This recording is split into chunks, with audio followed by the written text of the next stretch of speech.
భగవద్గీత ద్వారా చక్కగా తీసుకున్నాము. ఈరోజు మీ అందరూ ఎంతో ఆనందంగా కనిపిస్తున్నారు. అయ్యో మేడం అయిపోయిందా అన్నట్టుగా ఉందట.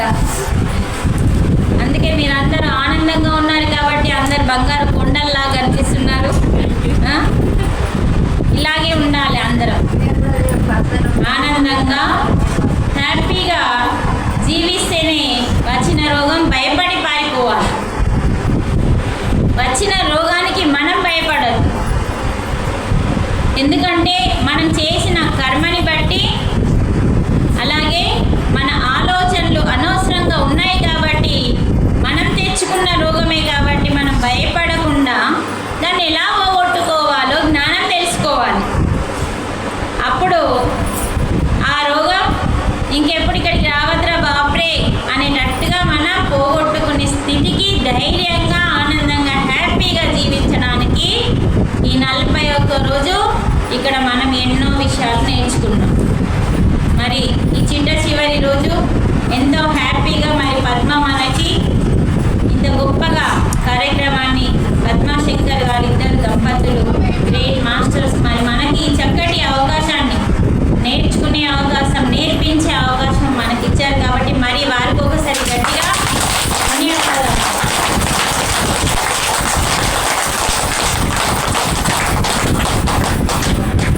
అందుకనే భగవద్గీత బుక్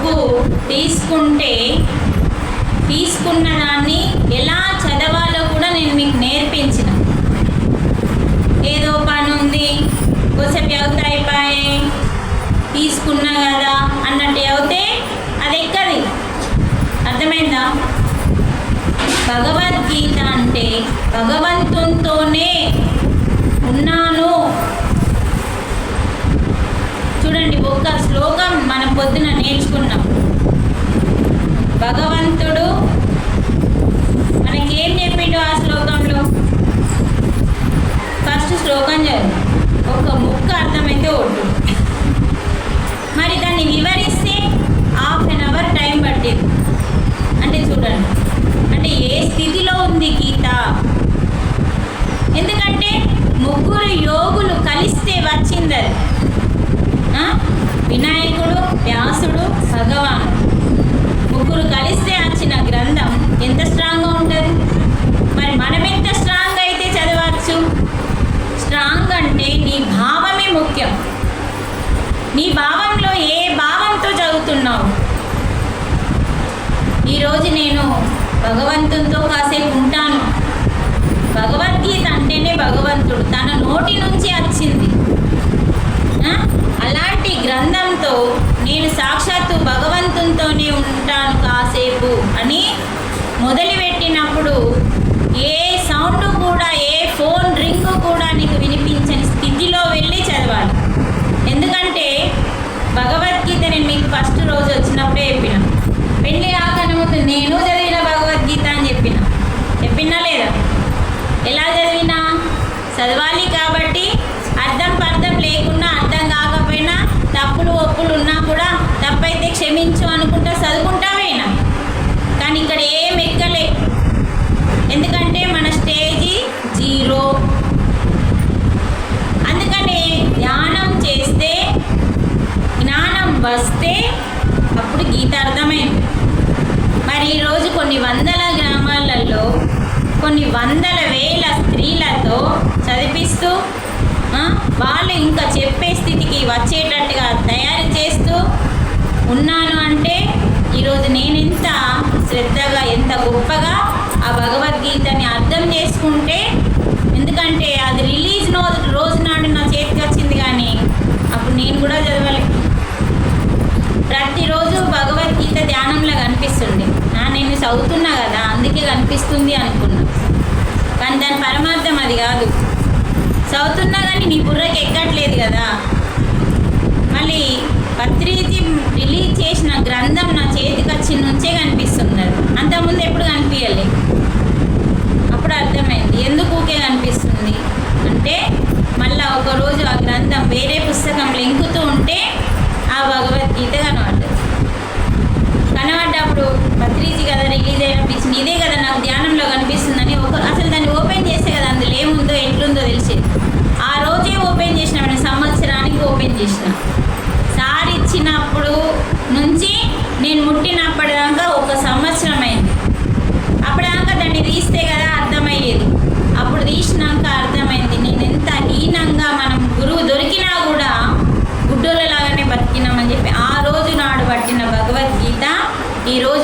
వందల మందిని మార్చే స్థితికి ఈరోజు నేను ఇంత గొప్పగా ఎదగడానికి కారణం ఎన్ని రోజులు తరబడి భగవద్గీత వేడి నుంచి చదువుకోవడమే. మళ్ళీ మేడం ఈరోజు ఒక శ్లోకం చదువుకుంటే మళ్ళీ 2-3 రోజుల తర్వాత మళ్ళీ దాన్ని ఇంకోలాగా అర్థమవుతుంది. ఒక్కొక్క రోజు ఒక్కొక్కలాగా అర్థమవుతుందండి ఒక్కొక్క శ్లోకం. అందుకని దాన్ని తక్కువ అంచనా వేయద్దు. దాన్ని చదివే స్థితి వేరు, చదివే పద్ధతి వేరు. నీకు ఇష్టం వచ్చినట్టు చదివితే అసలు నీకు అసలు ఎక్కనే ఎక్కదు. అందుకనే ఆ రోజు నేను పట్టుకున్న భగవద్గీత ఓపెన్ చేస్తే అర్థమైంది, అరే ఈ భగవద్గీతకి ఎంత తేడా, ఎందుకు ఇచ్చిండు పత్రిజీ అన్నది అప్పుడు అర్థమైంది. భగవద్గీత చదవాలని అందరికీ ఉంటుందండి, కానీ అర్థం కాక ఆ గ్రంథం చూసి భయపడి చదవట్లేదు. అది ఎట్లా ఉంటుందంటే లావుగా ఉంటుంది. ఆ లావుగా అబ్బా ఇంతగానే చదవన్నా అనేస్తాం. తర్వాత అది అర్థం కాక సంస్కృతంలో ఉన్నది దాని కింద ఇచ్చింది అర్థం కాదు. ఇప్పుడు ఇందాక నేను పొద్దున్న శ్లోకంలో చెప్పిన, నిన్న శ్లోకంలో పత్రం పుష్పం గురించి వివరించిన, దాని అర్థం ఏందో మనం నిన్న తెలుసుకున్నాం. గీతలో ఉంది ఒకలాగా, భగవంతుని చెప్పిన స్థితి ఒకలాగా ఉంది. మరి ఇక్కడ ఇందాక మనం చెప్పుకున్నాం ఒకటి, తద్విద్ది ప్రణివ్రాతేన పరిప్రశ్నేన సేవై ఉపదేక్ష్యంతే జ్ఞానం జ్ఞానేన స్వర్థదర్శిన. అంటే ఇక్కడ మనకేమో ఒక ముక్కని అర్థమైందా, కానీ దాన్ని వివరించేసరికి ఓ మన గురువు దగ్గరికి ఎట్లా పోవాలి, ఏం చేయాలి, మరి గురువు దగ్గరికి పోతే మోక్షం ఏమేం చేస్తే వస్తాయి అనేది ఈ శ్లోకంలో మనకు వివరించినాం మనం పొద్దున్నే. అంటే చూడండి, మనం ఏ స్థితికి వెళ్ళి వివరిస్తే అదంత బాగా అర్థమైంది. అందుకని గీతని అద్భుతంగా చదవండి. చదివేటప్పుడు ఈ పని ఆ పని చెత్త చెదారం ఫోన్ కోసం దూరం పడేయండి. ఏదద్దు, భగవద్గీతను పట్టుకుని భగవంతునితో మమేకమే నువ్వే గీతై చదివేలాగా చదవండి. అప్పుడే అర్థమైతే, లేకపోతే అర్థం కాదండి. గీతని అర్థం చేసుకోవడం, పత్రిజీని అర్థం చేసుకోవడం మహా కష్టం. అందుకని మన లెవెల్ పెంచుకున్నప్పుడు అది అద్భుతంగా అర్థమవుతుంది. మన లెవెల్ పెంచుకోవడం అంటే ఏంటంటే క్రమం తప్పకుండా ధ్యానం చేయడం. నీకు అర్థమైనా అర్థం కాకపోయినా చదువుతూనే ఉండాలి. అందుకని గాంధీ మహాత్ముడు కూడా చక్కగా భగవద్గీతని చదివే మనకు స్వాతంత్రం తెచ్చిండు. మరి జ్ఞానం ఉంటేనే కదా, హింస చేయకుండా మనకు స్వాతంత్రం తెచ్చిండు. అందరూ ఏమనుకుంటారంటే గాంధీ మహాత్ముడే స్వాతంత్రం తెచ్చిండు అని ఫిక్స్ అయిపోయింది. కానీ గాంధీ మహాత్ముడు ఎలా తెచ్చిండు మనం తెలుసుకున్నాం. ఎవరన్నా తెలుసుకున్న చేతిలో ఆటండి. గాంధీ మహాత్ముడు తెచ్చినది నీకు నాకు అందరికీ తెలుసు. కానీ ఎలా తెచ్చిండు అంటే ఆయనకి ఫస్ట్ జ్ఞానం కావాలి కదా. మరి హింసా మార్గంలో తేలే. అహింస అంటేనే గాంధీ అంటే అహింస. మరి అలాంటి అహింస గొప్ప మార్గం. అహింసో పరమో ధర్మ. సృష్టిలో మొట్టమొదటి ధర్మం అంటూ ఉంది ఒకటి అంటే ఏది? అహింస. అలాంటి ధర్మంలో ఉండి స్వాతంత్రాన్ని తేగలిగిండు అంటే ఎవరు ఆయనకి సోపతి లేరు, అండ లేరు, ఆయనకి ఉన్నారు. ఆ అండే భగవద్గీత. ఎందుకంటే అమ్మ లేదు, నాన్న లేడు, ఎవరు లేరు చెప్పడానికి. ఒక సమస్య వచ్చింది బ్రిటిష్ వాళ్ళ ద్వారా. వాళ్ళని ఇబ్బంది పెట్టకుండా, నేను ఇబ్బంది పడకుండా ఈ సమస్యని సాల్వ్ చేయాలంటే భగవద్గీతని పట్టుకొని కళ్ళు మూసుకొని 2 చేతులు ఇట్లా పెట్టి, అమ్మ నాకు ఈ సమస్య వచ్చింది, దీన్ని నేను ఎలా సాల్వ్ చేసుకోవాలి అని కళ్ళు మూసుకొని ఆ పేజీ తీస్తే ఆ పేజీలో ఉన్న అక్షరాలని పదే అర్థమయ్యేంత వరకు చదివితే ఆ సమస్యకి ఆన్సర్ అందులో దొరికిందని చెప్పిండు గాంధీజీ. అలా ఆ సమస్యని అలా అందులో వెతుక్కొని, సమస్యకి పరిష్కారం వెతుక్కొని అలా స్వాతంత్రం తెచ్చిండు మనకి. అందుకే దానికి అంబా అని పేరు పెట్టుకున్నాడు. అమ్మ. గాంధీ మహాత్ముడు గీతని అమ్మ అని పిలిచిండు. అందుకని గాంధీ చేతిలో ఎప్పుడూ భగవద్గీత ఉంటుంది. ఇది సత్యం తెలుసుకోవాలి మనం. ఇలాంటి విషయాలు మనకు పూర్తిగా రావు. ఇది పిల్లలకి చెప్పాలి. ఈరోజు గాంధీ మహాత్మునికి మనం పూలదండ వేయడం ముఖ్యం కాదు. ఆయనని వాడలో నిలబెట్టడం గొప్ప విషయం కాదు. ఆయన గురించి, భగవద్గీత గురించి చెప్పాలి. ఆయన అహింస మార్గాన్ని మనం పాటిస్తే పూల కొలిచినట్టే, ఆయనకి పూజించినట్టే, ఆయన నిలబెట్టినట్టే. ఆయనను అన్నీ చేస్తాం కానీ ఆయన చెప్పింది మాత్రం చేయం. అలాంటప్పుడు ఎందుకు అది నిలబెట్టుకొని వృధానే కదా. అందుకని మనం ఇప్పుడు చేసేదంతా అదే. భగవంతుడు చెప్పింది చెయ్యట్లేదు. ఏం చెప్పిండో గీతలో ఉంది. భగవంతుడు ఏం చెప్పిండో చెయ్యట్లేదు. కానీ భగవంతుడిని, విగ్రహాన్ని, ఫోటోని పట్టుకొని నాకు అది ఇయ్యు, నాకు ఇది ఇయ్యు, నాకు అది ఇయ్యు, నాకు ఇది ఇయ్యు అని పట్టుకొని కూర్చున్నాం. అవునా కాదా? ఆయన ఏం చెప్పిండో అనేది మాత్రం ఎవరు చేస్తలే. ఆయనకు ఒక దీపం పెడితే, ఓ పువ్వు వాడేస్తే, ఓ అరబత్తి వాడేస్తే, ఓ మన ప్రసాదం పెడితే, ఓ కొబ్బరికాయ వాడేస్తే నీకేదో ఇస్తాడనుకుంటున్నావు. అసలు ఏమి ఇయ్యడు. ఫుల్ గ్యారంటీ భగవద్గీత ఇస్తుంది మనకి. అందులో ఏం అడగలే. పత్రం అన్నావు మేడం, పత్రం అడిగిండు కదా, సాక్ష్యం ఉంది కదా భగవద్గీత. మీరు వచ్చి నాకు చూపిస్తే నిన్నటి క్లాస్లో యూట్యూబ్ పెట్టేసిన చూసేసుకోండి. అర్థమవుతుందా? పత్రం అంటే ఏం అడిగిండు? అంత ఈజీగా దొరికే ప్రతి ఆ చెట్టుకు ఉండే పత్రం అంటే అది కాదు. స్పష్టంగా మనం నిన్నటి క్లాస్లో తెలుసుకున్నాం. మరి అంత ఈజీగా అడిగితే అందరూ ఇస్తారు. మరి అందరికి ఎందుకు తీర్తలేవు? ఆలోచన వేయండి. సరే, భగవంతుడు పత్రం అడిగిండు. ప్రతి ఒక్కళ్ళం తీసుకుపోయి పత్రి తీసుకుపోయి ఇస్తామనుకోండి. పత్రం అంటే ఇప్పుడు అడిగింది ఎవరు అడిగిండు? భగవానుడు అడిగిండు. భగవానునికి రూపం లేదు, నామం లేదు. అలాంటి భగవానుడికి శివునికి ఒకటి ఇష్టం, కృష్ణునికి ఒకటి ఇష్టం అని, ఈశ్వరుడికి ఒకటి ఇష్టం, రాముడికి ఒకటి ఇష్టం అని ఇలా మీరు చెప్తున్నారు. ఆంజనేయ స్వామికి ఒకటి ఇష్టం, ఆకిష్టం, మళ్ళా గణపతికి ఇష్టం, ఇలా మనం చెప్పుకుంటున్నాం. ఇష్టం కాదు, దాని వెనకాల ఉన్న పరమార్థం తెలుసుకోవాలి. వాళ్ళు ఒకటి ఇష్టము, ఒకటి ఇష్టం లేదు అన్నది లేదు. మరి కేవలం శివునికి పత్రి మాత్రమే ఇష్టము అని ఎవరన్నా చెప్తే అది రాంగు. అంటే పరమశివునికి 3 గుణాలని సమర్పించడమే పత్రిని సమర్పించడం అంటే. అది అర్థం కాదు మనకి. అందుకని ఎవరెవరికి ఏ పత్రాలను సమర్పిస్తామని చెప్పండి. పత్రం అడిగిండు, ఏ పత్రం పెడతావు? ఎన్నో చెట్లు ఉన్నాయి, ప్రతి చెట్టుకు ఉన్న ఆకుని పత్రం అంటావు. ఏ పత్రం అడిగిండు? అందుకని బయట చెట్లకు కాచిన పత్రాలని అడగలేడు. ఉన్న ఒకే ఒక పత్రం నీ అంతరంగంలో ఉంది. అదే మనస్సు అనే పత్రం. పత్రము అన్నాడు, పత్రాలు అనలే. అర్థమైందా? మరి ఎన్నో చెట్లు ఉన్నాయి, పత్రం అనగానే పత్రి కొండపై పెడుతున్నాం. సరే, పత్రి అంటే ఎవరికి ఇష్టం? మీ భాషలోకి వద్దాం. శివుడికి ఇష్టం. మరి కృష్ణుడికి ఏం పెడతావు? పత్రి పెడతామా? ఏం పెడతాం?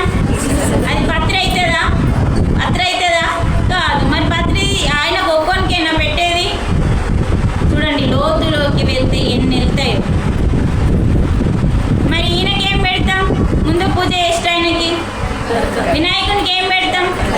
గడ్డి తీసుకొని పెడుతున్నాం. పాడేసి గడ్డిని తీసుకొని పెడుతున్నాం. ఆయనకు పత్రి పెడతలేం కదా. మరి అది పత్రి కాదు కదా, అది గరక కదా. మరి పత్రం అన్నాడు కదా గీతలో. అదే మరి తెలుసుకోవాలి మీరు. ఈరోజు మీరు తెలుసుకునే ఒక మెట్టెక్కిలు కాబట్టి ఇంత ముఖాలు కలకలలాడుతుంది. అంటే పత్రం అంటే నీ మనస్సుని శుద్ధి చేసి నిర్మలమైన మనసు, నిర్మలం చెయ్యి ఫస్ట్ మనసుని. మళ్ళీ మైల ఉన్న మనసు సమర్పిస్తే తీసుకోడు. అందుకనే అహింసో పరమో ధర్మ. అహింసా మార్గంలోకి మనం వస్తే ప్రథమ పుష్పం సమర్పించినట్టు. అహింసా మార్గం అంటే ఇప్పుడు అక్కడికే వస్తున్నారు, చెప్పినాకనే పోదామని ఫిక్స్ అయిపోయినాయి. అహింసో పరమో ధర్మ అంటే ఏ జీవిని, ఏ మనిషిని, ఎవరిని కూడా నోటి ద్వారా, ఆలోచనల ద్వారా, చేతల ద్వారా అంటే త్రికరణ శుద్ధిగా హింస చేయకుండా ఉండడమే అహింసో పరమో ధర్మ. ఈ పుష్పాన్ని అడిగిండు భగవంతుడు. ఈ పుష్పం వాడిపోతుందా? వెనక నుంచి ఆన్సర్ అర్థలేదు. వాడిపోదు. ఈ పుష్పం వాడిపోతుందా? గులాబీ పువ్వు, చామంతి పువ్వు అవన్నీ వాడిపోతాయి. ఎందుకంటే ఆయన అడిగింది ఆ పువ్వు కాదు కాబట్టి.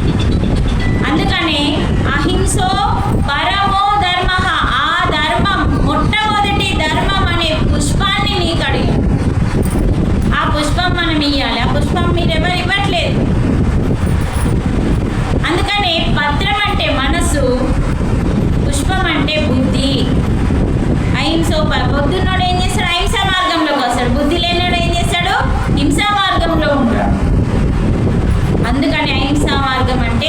ఇప్పుడు మనం ఏం చేస్తున్నాం చూడండి. కనీసం సత్యమన్నా తెలుసుకోవడానికి మీరందరూ సిద్ధంగా ఉన్నారా? మళ్ళీ ఈ పిరమిడోళ్ళు గది చెప్తారు గిది చెప్తారు అనుకోకండి. సత్యం తెలుసుకోవడానికి పిరమిడ్ అని పేరు పెట్టకండి. భగవద్గీత నుంచి మనం చెప్తున్నాం ఇక్కడ. అర్థమవుతుందా? భగవంతుడు చెప్పిన దాన్ని మనకు అర్థం కావట్లేదు కాబట్టి పత్రిజీ దాన్ని కొంచెం వివరించి ఇచ్చిండు. ఇంకా నేను ఇంకాస్త నా బుర్రతో నేను వివరిస్తున్నా. అందుకని ఇప్పుడు మనము ఎన్నో జీవులని హింస చేస్తున్నాం. కాబట్టి మీరు అహింసా మార్గంలో ఉన్నట్టా లేనట్టా? ఎన్నో జీవులను హింస చేస్తున్నాం. ఫస్ట్ జీవుల దగ్గరికి మళ్ళా పోదాం, వేరే వాళ్ళ దగ్గరికి మళ్ళా పోదాం. ఫస్ట్ మన దగ్గరికి వద్దాం. మనల్ని మనం హింసించుకుంటున్నామా లేదా? అందరు మాట్లాడాలి. ఎలా? ఏ రకంగా? కట్టేసి కొట్టుకుంటున్నా, కాల్చుకుంటున్నా, ఇచ్చుకుంటున్నా, ఏం చేసుకుంటున్నారు మిమ్మల్ని మీరు? మిమ్మల్ని మీరు హింసించుకుంటున్నారా అంటే అవును అన్నారు. ఆ హింస ఏంటిది? అనవసరమైన ఆలోచనల ద్వారా హింస జరుగుతుంది. సరి అయిన టైంకి ఆకలి వేసినప్పుడు భోంచేయనప్పుడు హింస జరుగుతుంది. బ్రహ్మ గడియల్లో లేవనప్పుడు నీ బ్రెయిన్కి హింస జరుగుతుంది. అలాగే నిన్ను నువ్వు అసహించుకున్నప్పుడు నీ ఆత్మకి హింస జరుగుతుంది. మనలో ఉన్న టాలెంట్ని గుర్తించినప్పుడు అప్పుడు హింస జరుగుతుంది. అంటే ప్రతిరోజు మనల్ని మనం కించపరుచుకుంటున్నాం. సరి అయిన టైంకి నిద్ర పోవట్లేదు, అది హింసే కాదా? కాదా? అవునా కాదా? ఇదే చెప్పాలి కదా మరి మీరు. సరి అయిన టైంకి మేము నిద్ర పోతున్నాము, మాకు మంచిగా గాఢ నిద్ర పడుతుంది, అసలు ఏ సమస్య లేదన్న వాళ్ళం ఉన్నామా? అందుకని హింస ఫస్ట్ మనల్ని చేసుకుంటున్నాం. కాబట్టి మనం అహింసా మార్గంలో లేము. ఇప్పుడు మనం కనీసం అహింసా మార్గంలోకి రావాలి అంటే ఫస్ట్ మనల్ని మనం ప్రేమించుకోవాలి. సరే, ఇక్కడ అర్థం ఉంది, దాని ముందట పోయి నిలబడి నా ముఖాన్ని నేను చూసుకుంటూ ఐ లవ్ యూ అని చెప్పుకోవడమా? ప్రేమించుకోవడం అంటే నువ్వు ఎలా ఉన్నా సరే నీ యొక్క అవతారంని ఫస్ట్ ప్రేమించు, తర్వాత నీ గుణాన్ని మార్చుకో. అందుకని మనం ఏం చేస్తామంటే నాకెంటికి లేవు, ఆమె జడయుడు, నేను కర్రే ఉన్నా, ఆమె తెల్లగా ఉంది, నేను గింతే ఉన్నా, ఆమె గంతెత్తుంది, ఈ పొట్టిగా ఈ నల్లగా ఈ జుట్టు బిట్టు అన్నీ నువ్వే ఏరుకొని తెచ్చుకున్నావు. నీకు అర్థమైతలేదు. నీ జీవితంలో జరుగుతున్న ప్రతిదీ నీ ఇష్టపూర్వకంగా తెచ్చుకున్నది. అదే మనల్ని మనం హింసించుకుంటున్నాం, అసహించుకుంటున్నాం. ఇప్పుడు మీరు ఎవరన్నా చుట్టాల ఇంటికి వెళ్ళిండ్రు అనుకోండి, డోర్ వేసిండు, కొట్టిండు, డోర్ తీసిండు. అది ఎప్పుడు సీరియస్ మొఖం పెట్టి డోర్ తీసి సప్పుడు ఎత్తలేదు, రమ్మట్లేదు, అబ్బో వచ్చినావా అని కూడా అంటలేదు, పోతే లోపలికి ఎన్నికి పోవాలనిపిస్తుంది. అదే డోర్ తీసి అబ్బా ఎప్పుడు వచ్చినాయి రా రా రా అని పిలిచింది అనుకో, అబ్బా ఇంత మంచిగా పిలుస్తుంది అని లోపలికి పోవాలనిపిస్తుంది. అలాగే నిన్ను నువ్వు కించపరుచుకున్నప్పుడు నీ ఆత్మ రోధిస్తుంది, నీ మనస్సు కుంగిపోతుంది. అందుకనే ఫస్ట్ మన దగ్గరికే రావాలి. ఫస్ట్ కోళ్ళు మేకలు మళ్ళా, వేరే వాళ్ళు మళ్ళా, ఫస్ట్ మనం. ఎందుకంటే మొట్టమొదటి ప్రేమ అనేది మనల్ని మనకు. అందుకే రాధ మనకు అదే నేర్పింది. రాధాకృష్ణులు ప్రేమ అంటే అదే మనకు నేర్పింది. అక్కడ కామం కాదు ఉన్నది, వాళ్ళ ప్రేమ కామం కాదండి.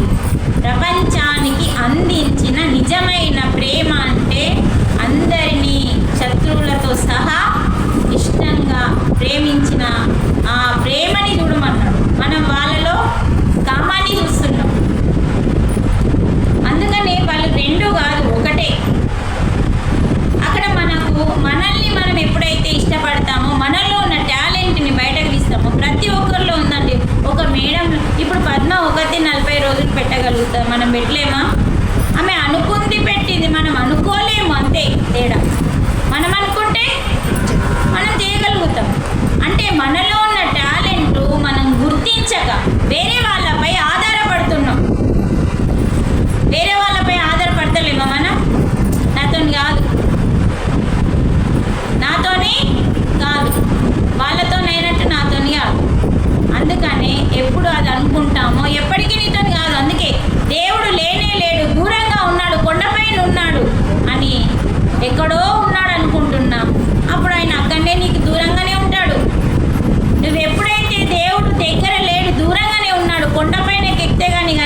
పక్కింటి లక్ష్మి ఆత్మనే, పక్కింటి పద్మ ఆత్మనే, ఎల్లమ్మ పుల్లమ్మ మల్లమ్మ అందరూ ఆత్మలే. ఆత్మ భావనతో జీవించడమే జ్ఞాన తపస్సని చెప్పింది. మరి ఆ స్థితికి మనం రావాలి. మన లోపల మొత్తం రోజు కొంచెం నింపుకోవాలి. అందుకనే ఫస్ట్ మనం ఇటు చూసుకోవాలి. ఎప్పుడు చూసినా వాళ్ళ ఇంట్లో ఏం జరిగింది, వీళ్ళ ఇంట్లో ఏం జరిగింది, ఈ కొంపలు ఏం జరిగింది, ఆ కొంపలు ఏం జరిగింది, వీళ్ళ పిల్ల ఎటు పోయింది, వాళ్ళ పిల్లనికి జాబ్ వచ్చిందా, వీళ్ళ పిల్లకి పెళ్ళి పక్క అయిందా, ఎంత పెద్దది పక్క అయింది, ఎంత చిన్నది పక్క అయింది, ఇవే మనకి బుర్రలో. ముందు పక్కింటి వాళ్ళకి సమస్య వస్తే బాధలో ఉంటే అప్పుడు వెళ్ళండి, ఆ బాధని తొలగించడానికి వెళ్ళండి. అప్పటి వరకు వాళ్ళ జోలికి వెళ్ళకండి, మీ జోలికి మీరు వెళ్ళండి, మీకోసం ప్రయత్నం చేయండి. అప్పటి వరకు మీరు ఎదగాలి. నేను ఖాళీలో ఉన్నానా లేదా అన్నట్టుగా ఉంటాను. ఎప్పుడు ఎక్కుతానో ఎప్పుడు దిగుతానో ఎవరికి తెలియదు. ఎందుకంటే మళ్ళీ ఎక్కిందంటే కిందికి దిగా. ఎప్పుడు నా చుట్టూ నా ఇంట్లో దాదాపు అసలు భగవద్గీత ఒక్కట్లేదండి, 108 గీతాలు ఉన్నాయి. అందులో ఇది గొప్పది. 108 గీతాలు చుట్టూగా వరుసుకొని మనం ఎన్ని గీతాలు ఉంటాయి అన్ని గీతాలు, వశిష్ఠ గీత, ఉత్తర గీత, భగవద్గీత, అష్టవక్ర గీత, ఎన్ని గీతలు ఉన్నాయి, యోగ వశిష్ఠ గీత, ఎన్నంటాన్ని గీతలు ఉన్నాయండి. మనం చుట్టూ పరుచుకొని కూర్చొని చదువుకుంటే మనకు పక్కింటితోని కనీసం తిన్నవా అని మాట్లాడేంత టైం కూడా తీసుకోవాల్సిన అవసరం లేదు. వాళ్ళకి కష్టం వస్తే మాత్రం తప్పకుండా వెళ్ళు. వారు దుఃఖంలో ఉన్నారు కాబట్టి వారి దుఃఖంని నీ దుఃఖంగా భావించి ఆ దుఃఖాన్ని పోగొట్టడానికి నీవు సేవ చేయి. అది పెద్ద తపస్సు. అంతే తప్ప కానీ వాళ్ళ ప్రతి సమస్యలో ఏలు పెట్టి కాలు పెట్టి పెద్ద చెయ్యం. మనం అదే చేస్తున్నాం. అదే మన కర్మగా మారుతుంది.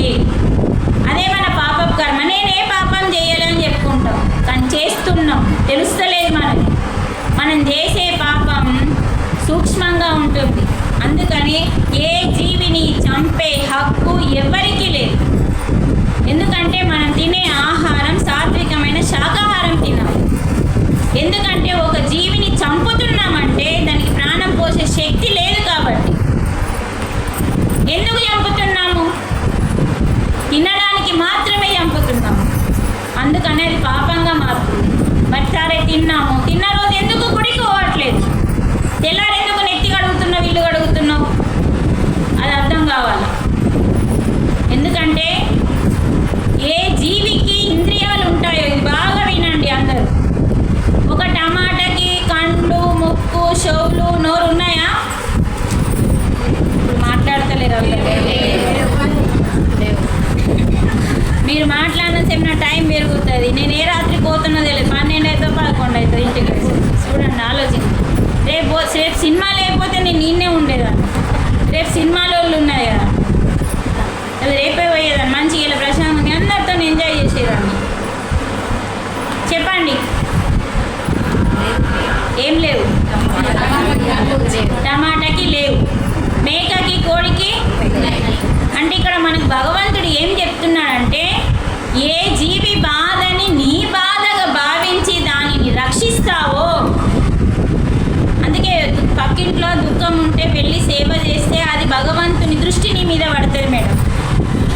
వాళ్ళు బాధలో ఉన్నప్పుడు నువ్వు బాధని పెంచడానికి పోవద్దు. వాళ్ళ బాధని తీర్చడానికి నీ జ్ఞానాన్ని ఉపయోగించాలి అక్కడ.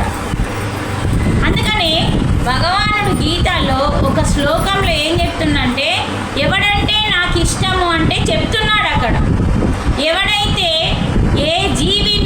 ఏ జీవికైతే బాధ కలుగుతుందో ఆ బాధని తన బాధగా చేసుకొని దానిని రక్షిస్తాడో వాడంటే నాకు ఇష్టము. ఎందుకంటే ఆ జీవిని సృష్టించింది కూడా అతనే. నేను నిన్న చెప్పిన కదా, ఒక ఇంట్లో 12 మందిని తల్లిగా అంటుంది. అందులో పెద్దోడు ఏం చేస్తాడు? తండ్రితో సమానంగా పనిచేస్తాడు ఆ కుటుంబాన్ని నడపడానికి. అలాగే ఇది మన పెద్ద ప్రపంచం అనే భూలోకం అనే ప్రపంచము మన ఇల్లండి. మనకు ఒకటే ఇల్లు ఉంది, అదే భూలోకం అనే ఇల్లు. ఈ భూలోకం అనే ఇంటికి మనం అందరం 84 లక్షల మందిని నేర్చుకోవడానికి వచ్చినాం. అందులో పెద్దోళ్ళం మనం. మిగతా మూగ జీవులన్నీ మన తోబుట్టువులు, మనతో పుట్టినాయి. మీ అమ్మ నాన్న పుట్టించిన మీ అందరినీ మళ్ళా మాట్లాడట్లేదు.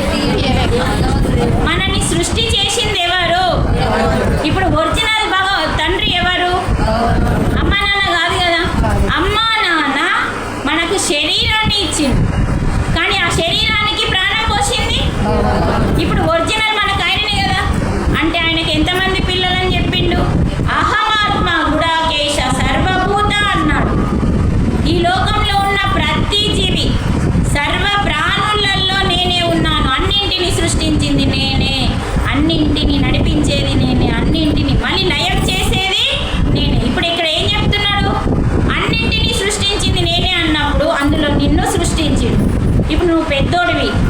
నువ్వెందుకు పెద్దోడివి?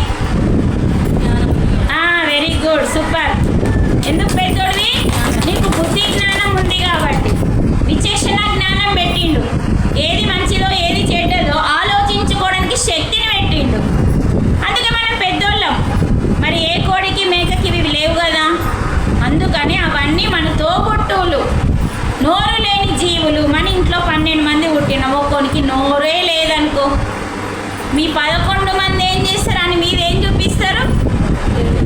జాలి, కరుణ, దయ, ప్రేమ చూపిస్తామా లేదు? ఇప్పుడు మనం ఏం చేయాలో మరి అదే చేయాలి. ఇప్పుడు మనమందరం ఏం చేయాలా? ప్రపంచం అనే మన కుటుంబంలో భగవంతుడు మనని 84 లక్షల మందిని కన్నాడు. అలాంటి పెద్ద సంతానమైన మనము చిన్న సంతానాన్ని రక్షించే బాధ్యత, నోరు లేని జీవరాశిని కరుణతో, దయతో, చాలితో రక్షించే బాధ్యత మన దగ్గర ఉందా లేదా? కానీ రక్షించట్లేదు, భక్షిస్తున్నాం. అందుకనే ఏ జీవికైతే ఇంద్రియాలు ఉంటాయో దానికి బాధ ఉంది. ఏ జీవికైతే ఏది పండుకు కానీ కూరగాయకి కానీ ఇంద్రియాలు లేవో దానికి నొప్పి లేదు. మీకు ఎగ్జాంపుల్ చెప్తా.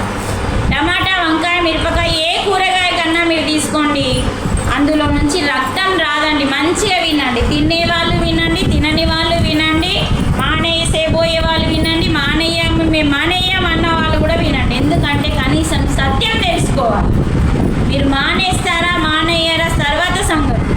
కనీసం మనకి ఇలాంటి విషయాలు చిన్నప్పటి నుంచి మనకి ఎవరు నేర్పాలి? అందరూ తినమనేటోళ్ళే కానీ అద్దనేటోళ్ళు లేరు. కానీ భగవంతుడే గీతలో చెప్పిండు, ఏ జీవిని చంపే హక్కు నీకు లేదు. ఫస్ట్ నిన్ను చంపుకోవడానికే హక్కు లేదు. ఇప్పుడు ఎవరైనా ఆత్మహత్య చేసుకుంటే మహా పాపం అన్నారా, మహా పుణ్యం అన్నారా? పుణ్యం అనలే కదా. మరి మనల్ని మనం చంపుకొని మేము మహాపాపమైనప్పుడు మరి పక్క మూగజీవిని చంపితే పాపం కాదా? అందరు చెప్పట్లేదు. మనల్ని మనం చంపుకున్నప్పుడు పాపం, మరి పక్క మూగజీవిని చంపినప్పుడు కూడా మహాపాపం. ఇంకా ఎందుకంటే మనం వేరే దాన్ని చంపుతున్నప్పుడు మూగజీవి అక్కడ నోరు లేదు కాబట్టి ఇంకా డబుల్ పాపం. మరి ఇక్కడ ఏమవుతుందంటే ఇంద్రియాలు ఉన్నప్పుడు దానికి నొప్పి, కట్ చేసినప్పుడు నొప్పి వస్తుంది. అదే మనం టమాటాని కట్ చేసినప్పుడు దానికి రక్తం లేదు, ఇంద్రియాలు లేవు కాబట్టి నొప్పి రాదు. ఇప్పుడు మనకి వెంట్రుకలు ఉన్నాయి. నేనేం చేస్తా? ఈ వెంట్రుకలు గింత పొడు నాకు వద్దు అని నేను కట్ చేసుకుంటా. నొప్పి వచ్చిందా? మగపిల్లలకి జిపురు వెంట్రుకలేని తల్లి ఏం చేస్తే గుంజకాయ మంగళం దగ్గర కూర్చునేటి బాగా చిన్న వేసేయండి, దానికి నొప్పి వస్తుందా? రావు. నొప్పి వస్తే వెంట్రుకలు కట్ చేసుకుంటామా? ఇప్పుడు గోర్లు ఫాస్ట్గా పెరుగుతున్నాయి మనకి. పొద్దున లేచి ఆదివారం నాడు ఏం చేస్తాం? గోర్లు కట్ చేస్తాం. నొప్పి వస్తుందా? ఈ రెండు కట్ చేసినప్పుడు మనకి ఎలా నొప్పి రాదో, టమాటాని చెట్టు నుంచి విడుదల చేసినప్పుడు తెంపినప్పుడు ఆ చెట్టుకి ఆ టమాటాకి అలా నొప్పి రాదు. అంటే మన చేతి గోర్లకి తల వెంట్రుకల్ని ఎలా కట్ చేస్తే నొప్పి లేదో, ఒక చెట్టు నుంచి కూరగాయలు ఏ కూరగాయ తెంపినా దానికి నొప్పి లేదు. ఎక్కడ తెంపినామో మళ్ళీ అక్కడ గోరు పుట్టినట్టు, ఎంటికలు పుట్టినట్టు మళ్ళీ అక్కడ టమాటా పుడుతుంది. ఇంకా అర్థమవుతుందా? మరే మీరు మేకని ఒకవేళ పీకని కట్ చేసినామనుకో, కాలు ఇరుగొట్టినామనుకో, నొప్పి ఉన్నదా లేదా? ఉన్నది. నువ్వు గోరుకు బదులు చేతి కట్ చేసుకో. గోరును కట్ చేసే బదులు చేతి కట్ చేసుకో, నొప్పి ఉంటుందా ఉండదా? అది గోరును కట్ చేయడం అంటే టమాటా తెంపడం, ఏలును కట్ చేయడం అంటే మేకని చంపడం. ఇప్పుడు మేకని చంపినామనుకో అది పాపమైంది. ఎందుకంటే దానికి బతకడానికి ఇంకా, ఎందుకంటే మన ఆహారం అది భగవంతుడే పెట్టిండు. శాకాహారం, కూరగాయల భోజనం భగవంతుడే పెట్టిండు. కానీ ఇక్కడ భగవంతుడు పెట్టలేదు.